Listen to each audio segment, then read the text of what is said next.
Well, I am a plant propagator. In fact, I wanted to wear like a white science lab coat today just to fully step into the role. But the truth is I'm actually quite a novice. And in fact, much of my motivation in the plant propagating, the plant multiplying is probably actually out of my frugal nature, because the idea that I can buy one plant and eventually make many plants is something that is quite appealing to me. And so it's pretty simple, actually. You just, you take a pair of scissors and you clip part of a plant. It actually does matter what part of the plant that you clip and where, but I'm gonna let you Google that to figure it out, and then you stick it in water and you wait over time for roots to grow. You can see that they have here. And then you actually can plant it. So this full pothos, I actually propagated myself, all these different pieces from an earlier plant. And if you stop and think about it for a moment, it's actually kind of funny, the idea of plants in our home or all these things. And I was listening, actually, a comedian did a bit on this recently, and I'm like, yeah, that totally makes sense, where he was saying he'd moved into an apartment recently, and he was trying to make it cozy, and everything that everyone told him for how to make it cozy had to do with bringing what was outside into the inside. So he said, first, everyone's like, you gotta get some plants. You gotta bring some plants inside. He's like, okay, yeah, so I'll go and get what's outside, and I'll bring it inside. And then they were like, yeah, and you gotta make sure you have lots of natural light. Open up your windows, let all the light from the outside into the inside. And I was laughing because at the time, this was just a couple weeks ago, our daughter, our oldest daughter, it was her birthday, and one of the number one things on her list is she wanted this sunset lamp. So the most beautiful moment of watching a sunset outside, she wanted a lamp so she could do that inside in her room. I have to think it has something to do with our draw towards creation, our draw towards things that grow, that have life, things that are flourishing. And that's what this season is about, what this series is about. It's actually quite a beautiful arc that we've been on since the beginning of the year, because we started with Pastor Mark and then Pastor Joel leading us through Ezekiel 47. And our prayer that just like that vision, that there would be streams of water that would start as a trickle and it would turn into a river of life flowing out from us, and that wherever it would go, life would spring up, right? Trees would spring up, there would be life abounding. And that's a prayer that we have over this house this year, that there would be a river of revival, a river of life flowing out. Yeah. And then last week, Pastor Mark leading us in Psalm 92, the righteous will flourish like the palm tree. They will grow like a cedar of Lebanon, planted in the house of the Lord, and they will flourish in the courts of our God. So we're asking for life, Lord, for flourishing life. And this series is about an examination of the things that bring life. And we're gonna talk about physical flourishing and spiritual, emotional, vocational. But today we're gonna talk about relational flourishing. We're gonna examine our own relational flourishing, our friendships, our family relationships, our marriages.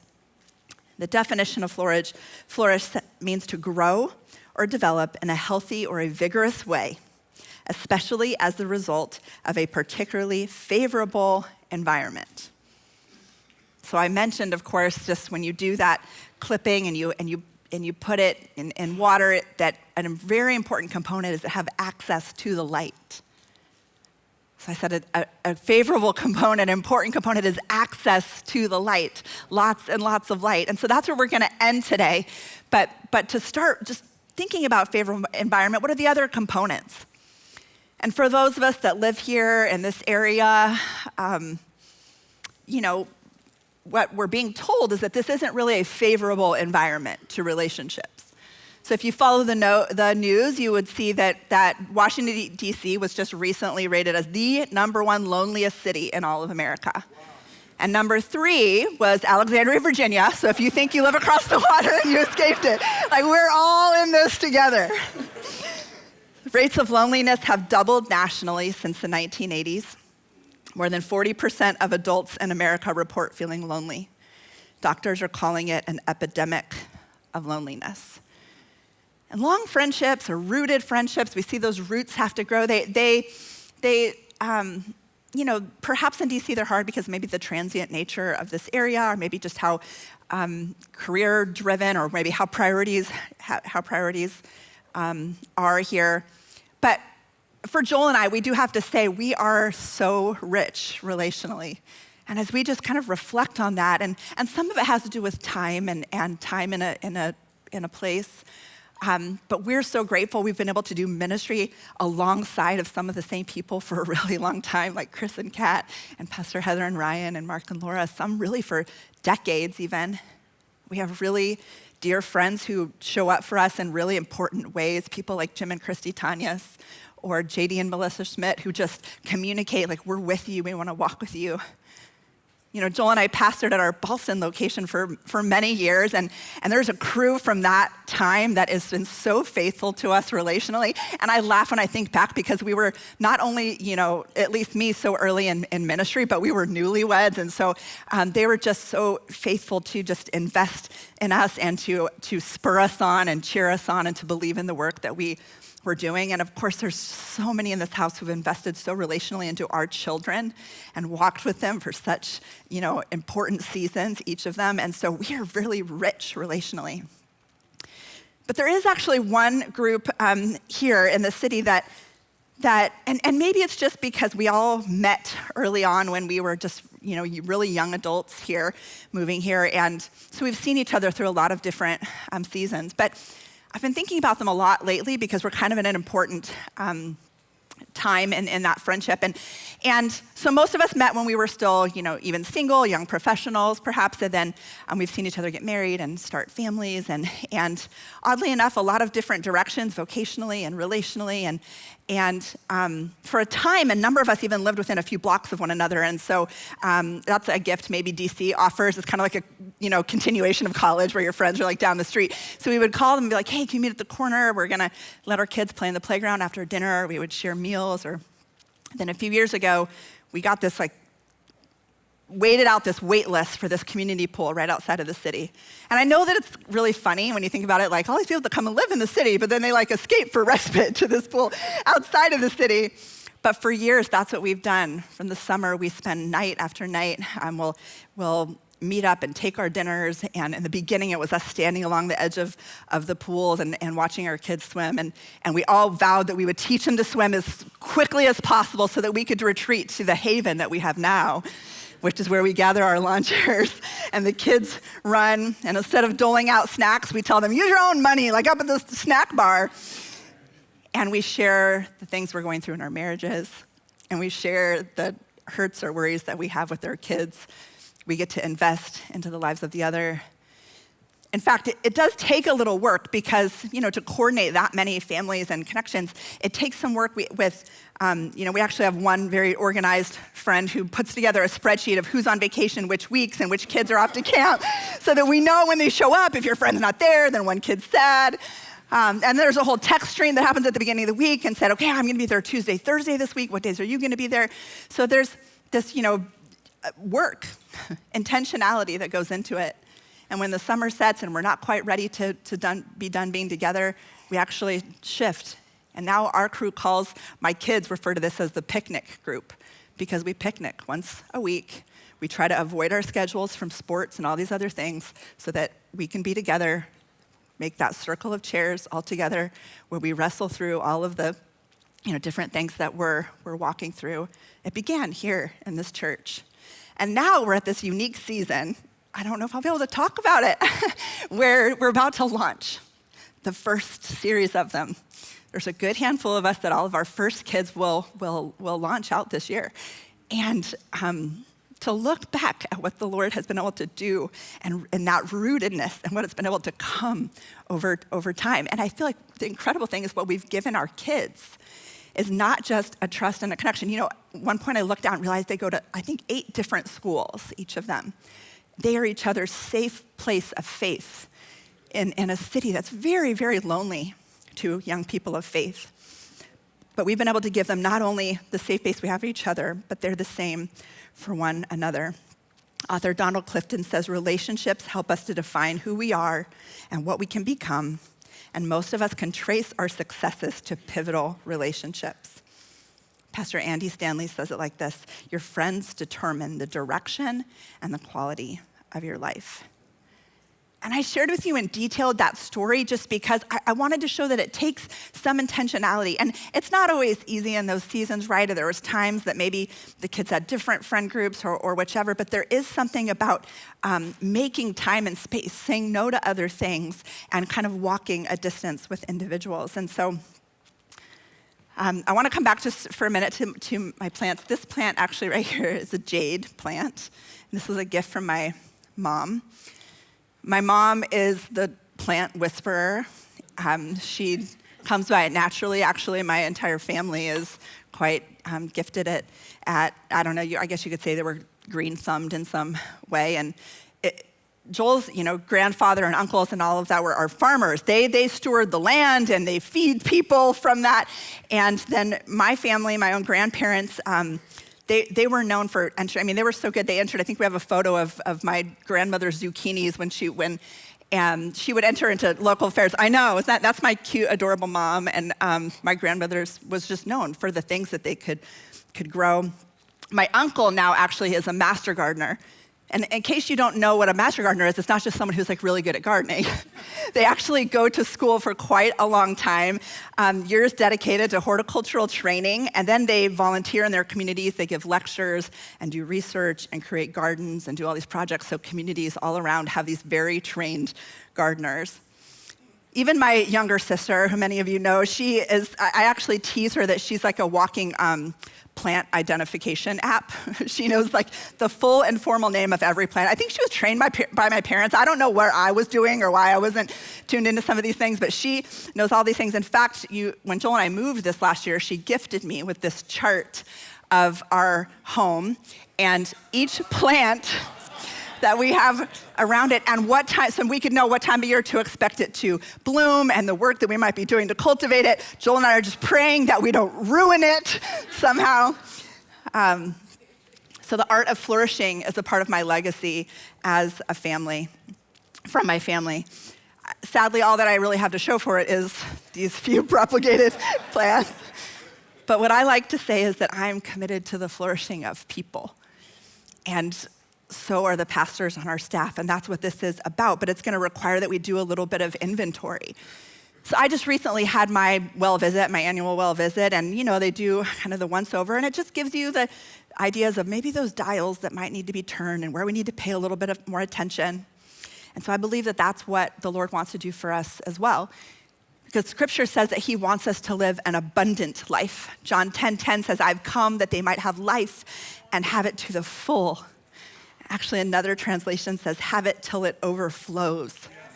And I always want to say, that word overflows has stuck out a lot to me in preparation for this. And I love it because our daughter Ella, when she was quite young, that one of the first passages she memorized was Psalm 23, but she would say, overfloat. You anoint my head with oil, my cup overfloats. So I think of that word every time. We'll have life to the full till it overflows.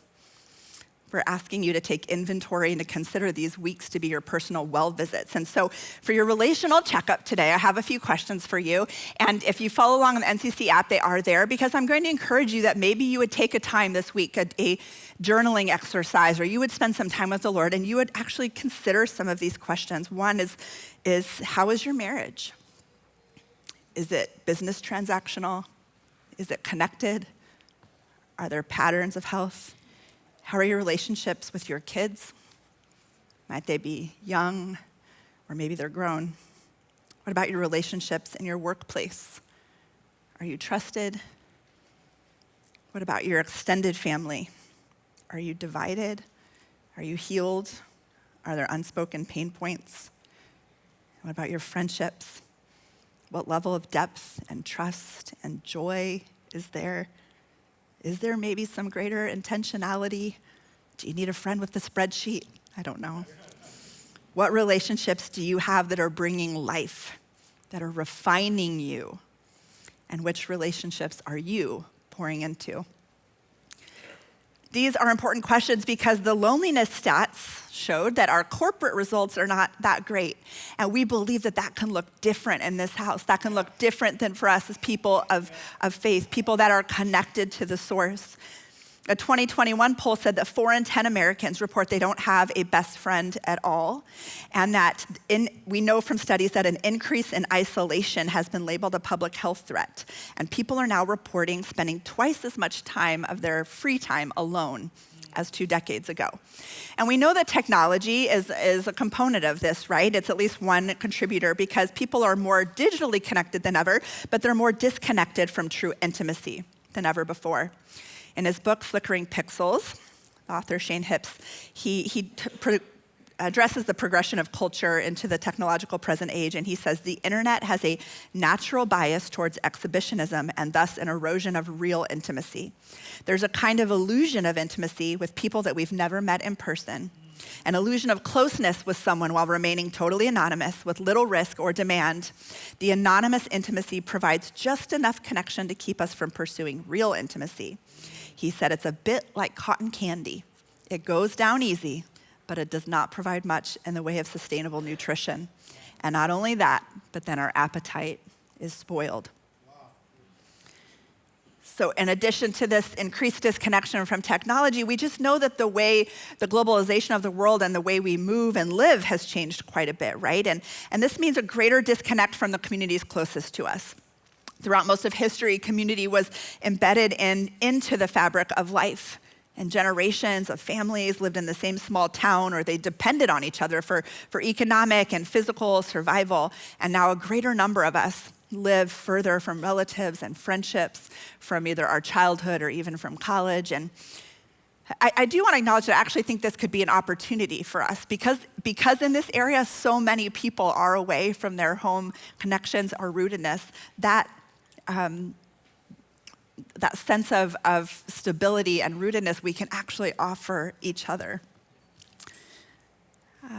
When I was wrestling with, which passage do I lean out of to when you're talking about relationships? I mean, there's like so much in the Word that speaks to relationships and our connection with our neighbor or our brother, and it's really kind of everywhere. But then it's woven throughout too. And if you take a step back, you start to realize there's things in Scripture that are part of the fabric over which even the words are written, right? The geographical implications of where it was written and the historical and cultural pieces. And that is true for relationship. And an embedded community was certainly the norm when Jesus walked the earth. The family was the core unit of biblical society, and extended family networks were both insisted on and essential for survival and stability. And so every person's duty was to maintain and strengthen those. And the tradition also honored the benefits of friendship. Also, friendship meant more than a social connection. It was an offering of protection, of loyalty, of support, of moral guidance. So a sense of peoplehood has long been a defining characteristic of the Jewish culture and therefore our faith heritage. While we might consider community as a marginal option of faith, in the biblical culture, community was taught and lived as a critical imperative of faith. It was assumed. And listen, I understand, especially in adulthood, like finding friendships and connections can be quite hard. And when you're young, it's built into some natural systems like sports or school or things happen. And then when you get old, it's like you actually have to find it and cultivate it. And sometimes we weren't always taught exactly how to do it. And then you add a lot of other factors that just become hard besides the pressing pressures of our jobs and all these other pieces. It's, finding the fit with, especially if you're married, if you find a connection and then for them to also feel connected to the spouse. And then when you have kids, it feels at some point like it's become like multivariable calculus, where you're like, well, this kid has a friend, but then they won't have a friend. And then how do we hang out? And how do we make that work? And so with those barriers in place, it makes sense why people sometimes feel hesitant to step into that space. But for us to live in the framework of community the Bible assumes, and for us to teach our kids how to seek that and prioritize that as well, we have to take a different approach. And so I'm asking you to consider what the relational fruit looks like in your life. So I talked with you about my parents and their green thumb, but they're actually amazing they have all these incredible fruit trees in their yard, and every year they just burst with yellow lemons and big bright oranges, and in fact my dad at some point was known for his apricots. Yes, they don't look quite as pretty on the tree, but they were coveted. There was we would fight for who would get the apricots, especially the canned apricots after the fact. And so the fruit was really, really evident. And in fact, my mom, even now, she gets knocks on the door from people passing by, neighbors that would say, I just saw some of your oranges in the yard. Would you mind if I had a few? And I was so struck that I'm like, my parents' fruit, the fruit that they're cultivating, is a blessing to the community. Yeah. So the fruit that my parents are cultivating then becomes a blessing to the community. And the scriptures have a lot to say about the fruit of our lives and how it is evidence that we are grafted into a different vine. John 15, Jesus says, I'm the vine and my Father is the gardener. He cuts off every branch in me that bears no fruit, while every branch that does bear fruit, he prunes so that it will be even more fruitful. You are already clean because of the word I've spoken to you. He says, remain in me and I also remain in you. No branch can bear fruit by itself. It must remain in the vine. Neither can you bear fruit unless you remain in me. I am the vine, you are the branches. If you remain in me and I in you, you will bear much fruit. Apart from me, you can do nothing. Amen. That is the truth. And maybe you're at a place where you're like, I have that picnic crew. I feel relational. God's been good to me too. I feel rich in that area. Then I might ask you, if your bellies are full of the fruit, but are you sharing? Yeah, it's good. Are you drawing others into it? We hear what the stats are saying about our cities and our communities and what they need. I would actually just tell you, and you might not know this, but did you know in this house over the last 2 years, more than half of this church is new over the last 2 years. And I won't ask for a raise of hands in the place, but just assume that around you, many people are new to this community and looking to be connected, maybe even new to this city. Paul was writing to the church in Thessaloniki in 1 Thessalonians 3:12. He said, may the Lord make your love increase and overflow for each other and for everyone else, just as ours does for you. Paul is instructing the church that their love would overflow to others. So that's for you that are maybe in a great place, but some of you might be like, hey, actually, no, I feel like I have some pretty barren trees.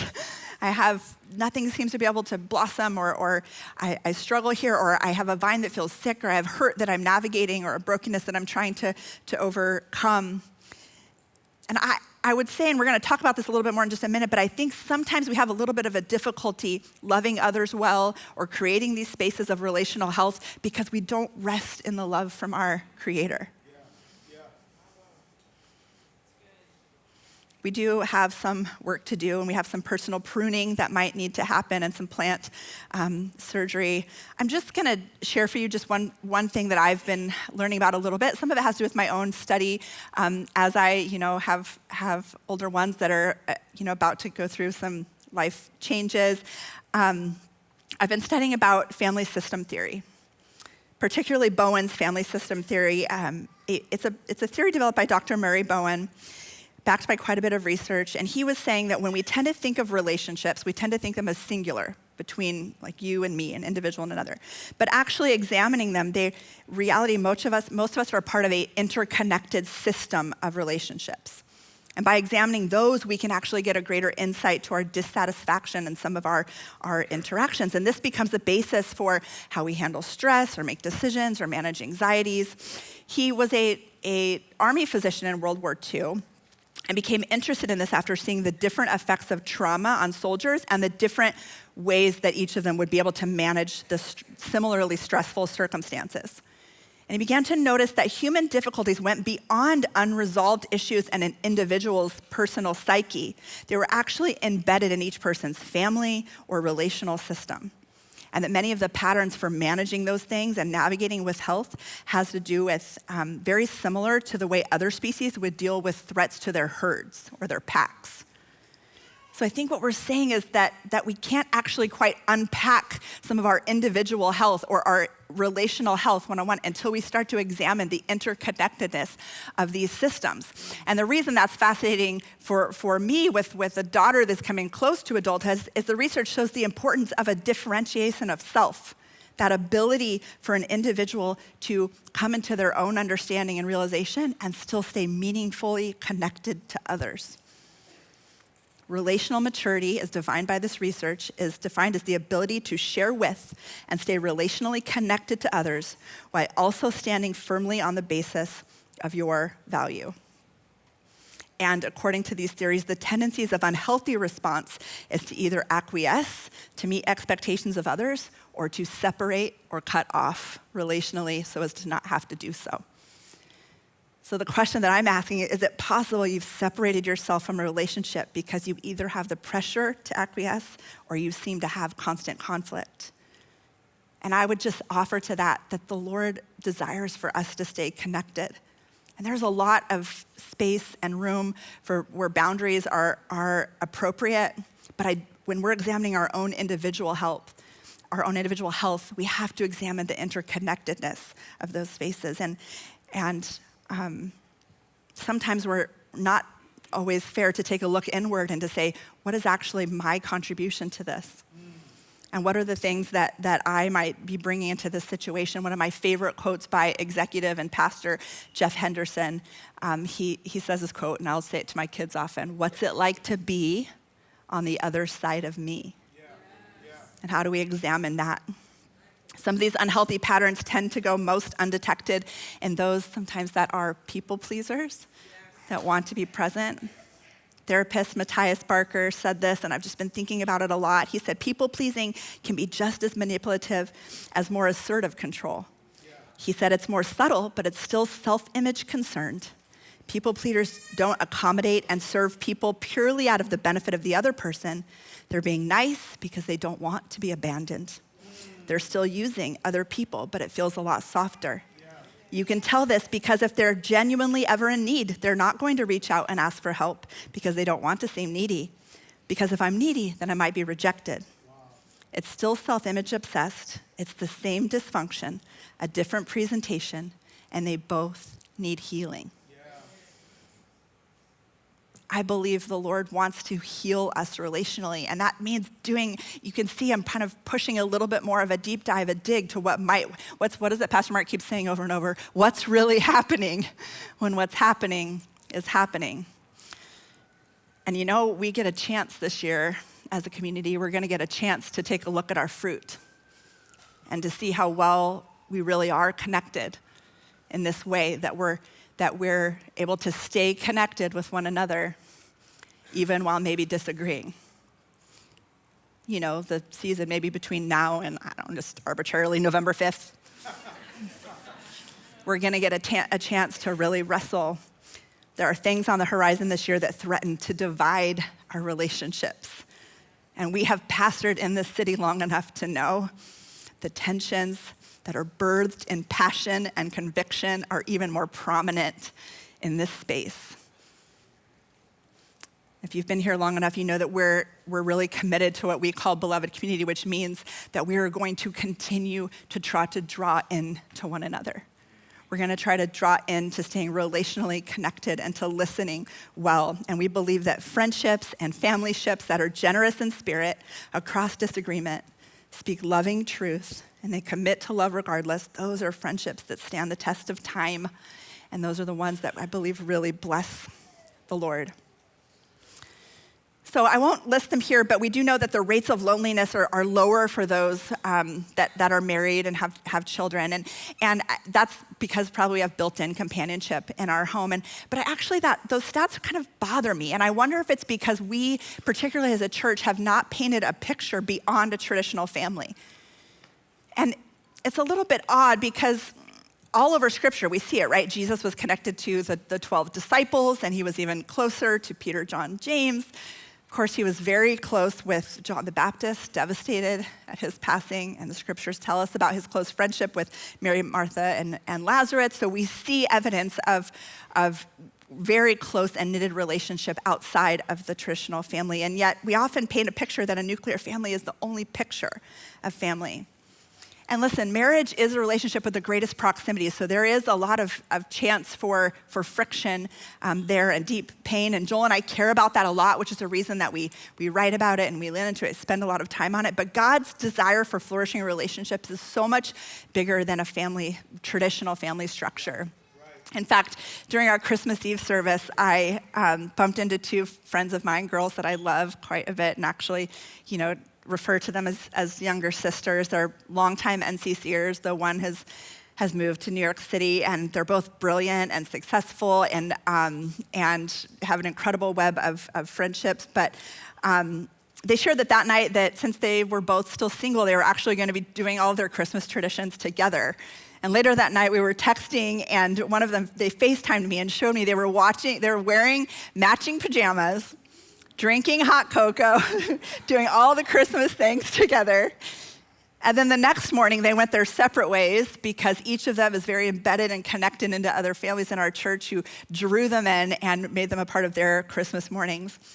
So I was asking them about it recently. Ashley said this. She said, I was just talking about how this Christmas was the most special one I've ever had.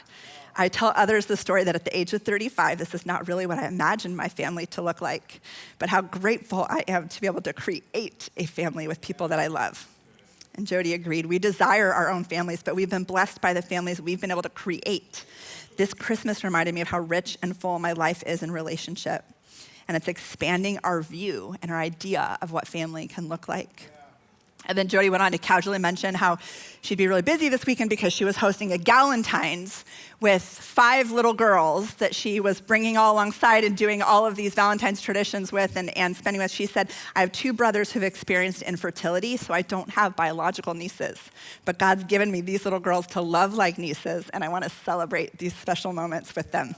And I just want to say, God is so honored when we love each other well, and when it doesn't always fit into our little box of expectation. And so I was just so touched by those sweet moments that they have created. Coming back to this jade that my mom gave me, it was a gift from her, but it actually was a gift that she cut from my grandfather's jade. And my grandfather actually passed when I was a senior in high school. I won't say how many years, but we'll just say that it's a lot. And I guess when you're in the flourishing business, I guess that's your inheritance as you pass down like plants to one another. But when I was thinking about it, I'm like, man, this is really incredible. So what we're saying is that we can believe for a generational flourishing that gets passed down. And that has just been my prayer over this message, is that we would actually pursue flourishing that goes beyond health for your own life, but that leads to a flourishing of the community and leads to just generational flourishing. And we can see in 1 Samuel 1, the legendary friendship of David and Jonathan. And it's really a whole separate sermon that could be preached on just that. And so I won't go into the details, but we do know that in 1 Samuel 18, and then again in 1 Samuel 20, it says, Jonathan made a covenant with David because he loved him as himself. So it describes their relationship as a covenantal relationship. And we see later in the chapters the way that David actually honored Jonathan's family generationally. But for context, Samuel had anointed David to be king, right? And so Saul did not like that at all and was out for David's life. Jonathan was Saul's son. And so this passage, if we don't read over it too quickly, the idea of the incredibly close relationship they had for one another is quite powerful because Jonathan was the rightful heir to the throne. And yet his love for David surpassed all of that. And in fact, the Hebrew term for covenant that's used here refers to an enduring faithfulness, an unwavering commitment, and a city that's so focused on positioning and thinking that that's the way that a generational impact is made, is through growth in careers or opportunities, to see the way that God was blessing it through a covenant relationship. And most of you have heard in this house stories of my father-in-law, Bob Schmidgall, who was just an incredible pastor and a man of God. So you've heard stories about him. But his best friend was a man named Betta Mengistu. In fact, they were committed to each other in what they called a covenant friendship, a covenant brotherhood. They met early when Betta was in Bible school was at Wheaton College, and Dad had heard about these incredible stories of faith that Betta was telling, and so invited him to speak.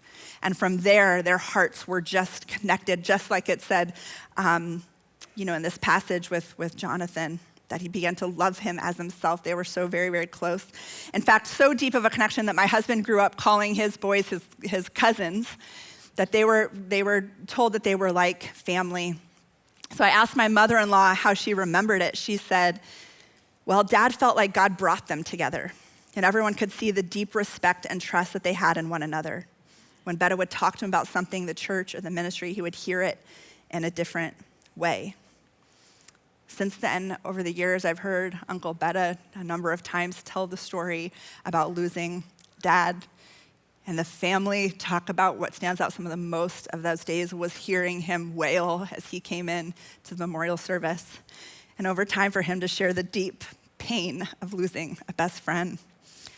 But my brother-in-law, Rob, was sharing with me that they didn't actually know about the full depth of a covenant relationship when they were young, when Dad was alive. But Rob said, we saw it at a different level when Dad was gone. Betta didn't have to adhere to the covenant, but he took it to another level and he started speaking it over us. Yeah. He would say, you don't have a choice. I'm the one who is covenant bound to you. And the first time I met Uncle Betta, when Joel and I were dating, he informed me of this covenant relationship, and that if Joel and I married, well, first he said that I would then be part Ethiopian. So, but he said that our families were bound in love, a generational flourishing. And that blessing didn't end there. As you guys know, decades later, we still do ministry alongside of Betta's sons, Zeb and Aman and Az. And then even now, the next generation. When our daughter hit her discipleship year, Joel was able to travel with Aman and Aman's teens. They were able to go to Ethiopia and join Zeb and Az and continue to tie our hearts together in shared ministry and shared just love of the Lord. And I mention this for two reasons. Is one, I believe that there is a deep blessing in the depth of relationship, that if we might be open to what the Lord is doing, that he might be working a generational plan beyond this moment, and that we might even be willing to take some steps to initiate that. My mother-in-law said this. She said, don't look for someone else to be the initiator. You be the covenant keeper. In a culture that's motivated by pursuit of opportunity, what if we made decisions out of pursuit of friendship?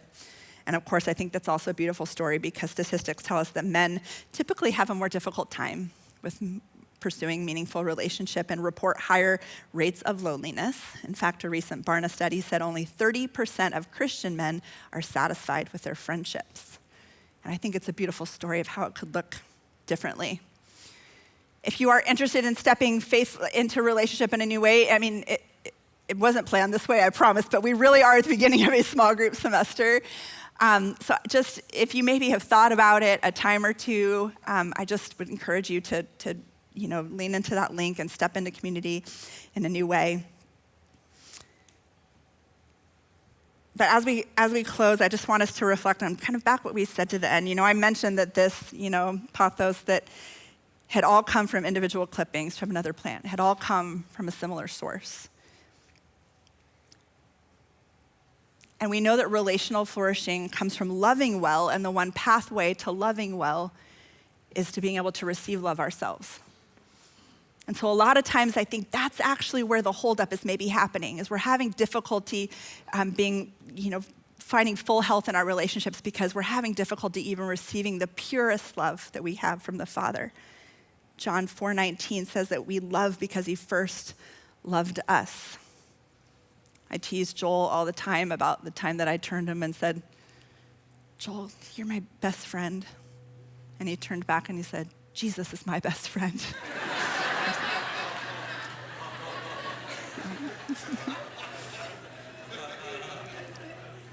But in truth, we love well, he loves well because of his connection to the Lord. I'm curious today, do you know Jesus as a friend? I I think a lot of us have been walking in faith for a long time, and we're trying to follow what God says we're to do. We're trying to live faithfully in our friendships and our families, but there still feels an emptiness. And so I don't know that we can talk about pursuing relational health if we don't examine, do we have a relational health with our first friend? Last week at a house of prayer, I had a friend in town, and I'd been trying to tell her what God's been doing here, and afterwards we were sharing, and she said, Nina, I know what it is. She's like, I know it's different that's happening there. She said, your church has a hunger for the Lord. All the other things downstream, the trickling that will come, that river of life, it's all gonna start out of a hunger for the Lord. So we can talk about all these other things, and I thought about some like tips or thoughts of some steps to initiate or to be maybe more intentional in a relationship. I do want to encourage you to circle back with maybe that journal exercise and just do a self-assessment. But I think we have to start by just leaning back into the Lord. So we're going to open the altars at the end, and maybe you're in a place where you actually, I don't like talking about relational health because I'm actually nurturing some brokenness right now, or some hurt, or there's relational damage that's been done previously. That could be true. But I also wonder if you just might need to come meet with the Lord.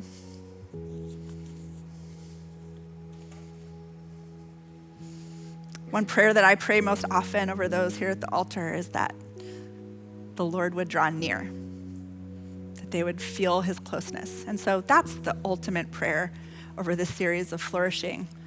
All these other things are downstream, but that first we would feel the beautiful companionship of the Father, and only then would you be able to see the healthy and full flourishing of relationships.